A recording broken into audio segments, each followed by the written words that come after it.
শিক্ষার্থী, কেমন আছো? আশা করি যার যার নিজের জায়গায় সুস্থ এবং নিরাপদে আছো। সৈয়দপুর বহুমুখী অনলাইন পেজ থেকে তোমাদের সবাইকে জানাচ্ছি প্রীতি এবং শুভেচ্ছা। আজ আমি তোমাদের মাঝে উপস্থিত হয়েছি অষ্টম শ্রেণীর বিজ্ঞান ক্লাস নিয়ে। আশা করবে তোমরা সবাই আমার সাথে থাকবে এবং আমাকে সহযোগিতা করবে। প্রিয় শিক্ষার্থীরা, তোমরা তোমাদের যে পাঠ্য বইটা আছে বিজ্ঞানের, সেটা সামনে নিয়ে এবং খাতা কলম নিয়ে বসে যাও। আমি আর কথা বাড়াবো না, আমরা ক্লাসে ফিরে যাও। তোমরা যারা আমার ক্লাস দেখেছো তারা জানো, গত ক্লাসে আমি উদ্ভিদের বংশবৃদ্ধি নিয়ে আলোচনা করেছিলাম, তবে সে অধ্যায়টা আমাদের পুরোপুরি শেষ হয়নি। উদ্ভিদের বংশবৃদ্ধিকে দুটি ভাগে ভাগ করা হয়েছে। একটা হচ্ছে অযৌন জনন পদ্ধতি, আর একটা হচ্ছে যৌন জনন পদ্ধতি। গত ক্লাসে আমি অযৌন জনন পদ্ধতি নিয়ে ব্যাপকভাবে আলোচনা করেছি। আজকে বাকি যেটা রইল সেটা হচ্ছে যৌন জনন পদ্ধতি, সেটা নিয়ে আলোচনা করব। তাহলে অযৌন জনন পদ্ধতিটা হচ্ছে, আমরা সবাই জানি উদ্ভিদের ফুল হয়, ফুল থেকে ফল হয়, ফল থেকে বীজ উৎপন্ন হয়, আর এই বীজ থেকে চারা উৎপন্ন হয়। আর একটা সপুষ্পক উদ্ভিদের এই পদ্ধতিতেই তার বংশবৃদ্ধি করে থাকে। এখন আমরা এই যে উদ্ভিদের বংশবৃদ্ধিটা জানার জন্য কিভাবে একটা বংশবৃদ্ধিটা হচ্ছে, এই যে সপুষ্পক উদ্ভিদ কথাটা আমরা বলেছি, সপুষ্পক মানে হচ্ছে যে উদ্ভিদের কি থাকে, ফুল থাকে, ফুল হয়, তাকে আমরা সপুষ্পক উদ্ভিদ বলি। তাহলে আমাদেরকে ফুল সম্পর্কে জানতে হবে। হ্যাঁ, ফুলের কোন অংশটার মাধ্যমে সে প্রজনন কাজে অংশ নেয়। ফুলের মধ্যে কিন্তু বিভিন্ন ধরনের ফুল আছে, ভিন্নতা আছে। ভিন্নতাটা কিরকম? ফুলের কিছু অংশ আছে, সেই অংশগুলোর উপর নির্ভর করে ফুলের ভিন্নতা নির্ভর করে। যেমন একটা সম্পূর্ণ ফুলের বা একটা আদর্শ ফুলের 5টি অংশ থাকে, কিন্তু সব ফুলের কিন্তু 5টি অংশ থাকে না। তাহলে যে ফুলের 5টি অংশ থাকে না বা 1টি বা 2টি অনুপস্থিত থাকে, তাকে আমরা কিন্তু সম্পূর্ণ ফুল বলবো না, সেটা হচ্ছে অসম্পূর্ণ ফুল। তাহলে ফুল আমরা কয় ধরনের দেখতে পাই? ফুল হচ্ছে একটা সম্পূর্ণ ফুল যার 5টি অংশ উপস্থিত, আর যার কোনো একটু অনুপস্থিত থাকবে তাকে আমরা অসম্পূর্ণ ফুল বলবো। তাহলে আমরা এখন এই সম্পূর্ণ ফুলের মধ্যে যে 5টি অংশ আছে, সেই 5টি অংশগুলো কি কি এবং তারা কি কি কাজ করে সে সম্পর্কে আমরা জানার চেষ্টা করব। আসো আমরা তাহলে একটা ফুলের দিকে তাকাই। আমরা বোর্ডের মধ্যে তোমরা একটা ফুলের চিত্র দেখতে পাচ্ছ। আমি একটা ফুল আঁকার চেষ্টা করেছি, যদিও ভালো হয় নাই। আমি জানি তোমরা আমার চেয়ে অনেক বেশি ভালো আঁকতে পারো, ঠিক আছে? তাহলে এটা হচ্ছে একটা কি, একটা ফুলের ছবি। তাহলে আমি একটা একটা করে চিহ্নিত করি ফুলের অংশগুলো। এটা হচ্ছে পুষ্পাক্ষ, এটা হচ্ছে পুষ্পাক্ষ। তারপরটা হচ্ছে বৃতি। তারপর আমি যেটা দেখতে পাচ্ছি আমরা, সেটা হচ্ছে বৃতি।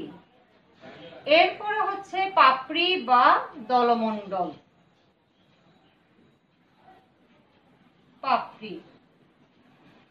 তারপরে হচ্ছে পুংকেশর। এরপর কি দেখা যাচ্ছে? পুংকেশর।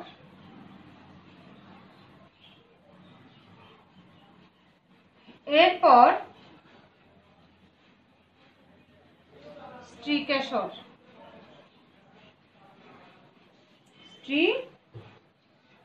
স্ত্রীকেশর বা স্ত্রীস্তবক।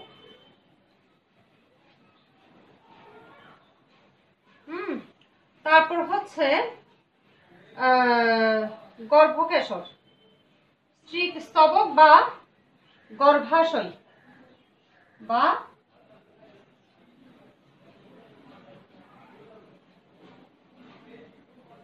গর্ভাশয়। ঠিক আছে, তাহলে এই অংশগুলো যে ফুলের মধ্যে থাকবে সেই ফুলগুলোকে বলা হয় যে কি সম্পূর্ণ ফুল। তাহলে প্রথমে আমরা বৃতি নিয়ে দেখি, একটু আমরা এইগুলোর কাজগুলো একটু আলোচনা করব। যেমন বৃতি, বৃতি হচ্ছে দেখতে সবুজ রঙের বৃতি। এই বৃতি যখন ফুলটা কুড়ি অবস্থায় থাকে, তখন বৃতি ফুলটাকে কি করে ঢেকে রাখে, ফুলটাকে রোদ বৃষ্টি বিভিন্ন রোগ জীবাণু থেকে ফুলকে ঢেকে রেখে রক্ষা করে। এটা হচ্ছে বৃতির কাজ। এরপরে হচ্ছে দ্বিতীয় যে স্তর, সেটা হচ্ছে পাপড়ি। এখানে আরেকটা কথা আছে, বৃতি কিন্তু দুই ধরনের থাকে। যেগুলো যুক্ত থাকে, যেমন এই যে এরকম এরকম এরকম করে যেগুলো যুক্ত থাকে সেগুলোকে বলা হয় যুক্ত বৃতি। আর যেগুলো এভাবে আলাদা আলাদা করে থাকে সেটাকে বলা হয় বিযুক্ত বৃতি। এরপরে হচ্ছে পাপড়ি বা দলমণ্ডল। পাপড়ি বা দলমণ্ডল হচ্ছে উদ্ভিদের সবচেয়ে আকর্ষণীয় একটি অংশ, যেটা থেকে আমরা ফুলের প্রতি আকর্ষিত হই, ফুলকে আমাদের ভালো লাগে। সেই অংশটা হচ্ছে পাপড়ি, যেটা বিভিন্ন ধরনের কালারের বিভিন্ন রঙের হয়ে থাকে। এবং এটা শুধু মানুষকে আকৃষ্ট করে না, এটা কিন্তু উদ্ভিদের পরাগায়নের জন্য উদ্ভিদের কীটপতঙ্গকে আকৃষ্ট করে, যেটা উদ্ভিদের পরাগায়নটাকে কি করে নিশ্চিত করে। তাহলে এই হচ্ছে পাপড়ির কাজ। এরপরে আসো পুংকেশর। এরপরে কি আছে? এরপরে আছে যে পুংকেশর। এখানে যে দণ্ডের মতো অংশটা দেখা যাচ্ছে সেটা হচ্ছে পুংদণ্ড। আর এখানে যে শীর্ষের মধ্যে যে থলির মতো দেখা যাচ্ছে সেটাকে বলা হয় পরাগধানী। সেটাকে কি বলা হয়? পরাগধানী। এরা কি করে সরাসরি কোন কাজে অংশ নেয়? এরা সরাসরি জনন কাজে অংশ নেয়। এরপরে আমরা দেখি স্ত্রীস্ত্রবক বা গর্ভাশয়। এখানে আমরা দেখতে পাচ্ছি একটা গোল একটা অংশ দেখতে পাচ্ছি। এই গোল একটা অংশটা হচ্ছে গর্ভমুণ্ড। তারপর যে লম্বা অংশটা দেখা যাচ্ছে সেটা হচ্ছে গর্ভদণ্ড। আর এখানের মধ্যে যে জিনিসটা দেখা যাচ্ছে সেটা হচ্ছে গর্ভাশয়। এখানে কিন্তু উদ্ভিদের প্রতি আকর্ষিত হয়, ফুলকে আমাদের ভালো লাগে। সেই অংশটা হচ্ছে পাপড়ি, যেটা বিভিন্ন ধরনের কালারের বিভিন্ন রঙের হয়ে থাকে। এবং এটা শুধু মানুষকে আকৃষ্ট করে না, এটা কিন্তু উদ্ভিদের পরাগায়নের জন্য উদ্ভিদের কীটপতঙ্গকে আকৃষ্ট করে, যেটা উদ্ভিদের পরাগায়নটাকে কি করে নিশ্চিত করে। তাহলে এই হচ্ছে পাপড়ির কাজ। এরপরে আসো পুংকেশর। এরপরে কি আছে? এরপরে আছে যে পুংকেশর। এখানে যে দণ্ডের মতো অংশটা দেখা যাচ্ছে সেটা হচ্ছে পুংদণ্ড। আর এখানে যে শীর্ষের মধ্যে যে থলির মতো দেখা যাচ্ছে সেটাকে বলা হয় পরাগধানী। সেটাকে কি বলা হয়? পরাগধানী। এরা কি করে সরাসরি কোন কাজে অংশ নেয়? এরা সরাসরি জনন কাজে অংশ নেয়। এরপরে আমরা দেখি স্ত্রীস্ত্রবক বা গর্ভাশয়। এখানে আমরা দেখতে পাচ্ছি একটা গোল একটা অংশ দেখতে পাচ্ছি। এই গোল একটা অংশটা হচ্ছে গর্ভমুণ্ড। তারপর যে লম্বা অংশটা দেখা যাচ্ছে সেটা হচ্ছে গর্ভদণ্ড। আর এখানের মধ্যে যে জিনিসটা দেখা যাচ্ছে সেটা হচ্ছে গর্ভাশয়। এখানে কিন্তু উদ্ভিদের ডিম্বাণু তৈরি হয়। কি তৈরি হয়? এখানে উদ্ভিদের ডিম্বাণু তৈরি হয় এবং উদ্ভিদ সরাসরি জনন কাজে অংশগ্রহণ করে। তাহলে উদ্ভিদ কি হচ্ছে এখানে স্ত্রীস্ত্রবক এবং পুংকেশর উদ্ভিদের জনন কাজে অংশ গ্রহণ করে। তাহলে বৃতি কি করে? বৃতি উদ্ভিদকে ঝড় বৃষ্টি থেকে রক্ষা করে। আর পাপড়ি কি করে? বিভিন্ন কীটপতঙ্গকে আকর্ষণ করে, যেটা সে পরাগায়নে সাহায্য করে। তাহলে এই পুংকেশর যখন এখানে আসে তখনই কিন্তু এখানে কি হয়? উদ্ভিদের প্রজননটা ঘটে থাকে। তাহলে এইখান থেকে একটু আর হাত পা নেই, এখান থেকে এখানে আসার জন্য ওর কি দরকার? একটা মাধ্যম দরকার। আর এই মাধ্যমটার কারণে উদ্ভিদের পাপড়িগুলো কি হয়? রঙিন হওয়ার প্রয়োজনীয়তা আছে।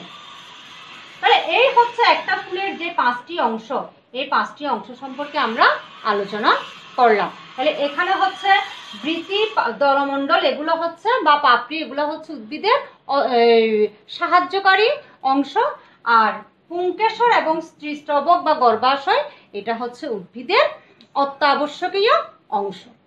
তাহলে এইগুলো দিয়ে উদ্ভিদ কি তার যৌন জনন পদ্ধতিটা কি করে সম্পন্ন করে। তাহলে বুঝা গেছে শিক্ষার্থীরা? তাহলে এই হচ্ছে আমাদের উদ্ভিদের যৌন জনন পদ্ধতি। তাহলে আমাদের আসলে অযৌন জনন পদ্ধতিটা কিন্তু ব্যাপক, কিন্তু যৌন জনন পদ্ধতিটা কিন্তু অতটা ব্যাপক না। আমরা এর পরের ক্লাসে আলোচনা করব, তোমরা এটা একটু বইয়ে দেখে নেবে। আমরা এই পরের ক্লাসে আলোচনা করব পরাগায়ন নিয়ে।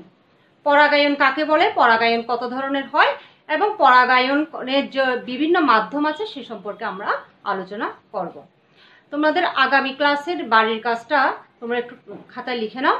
আগামী ক্লাসের বাড়ির কাজটা হচ্ছে উদ্ভিদের যে যৌন জনন পদ্ধতিটা আমরা আলোচনা করেছি সেটার কিন্তু পুরাটা, সেটার যে উদ্ভিদের একটি ফুলের, একটি আদর্শ ফুলের বিভিন্ন অংশের কাজের বর্ণনাটা খাতার মধ্যে লিখে নিবে। তাহলে আজ এতটুকু। সবাই ভালো থাকবে, সুস্থ থাকবে এবং নিরাপদে থাকবে। ধন্যবাদ।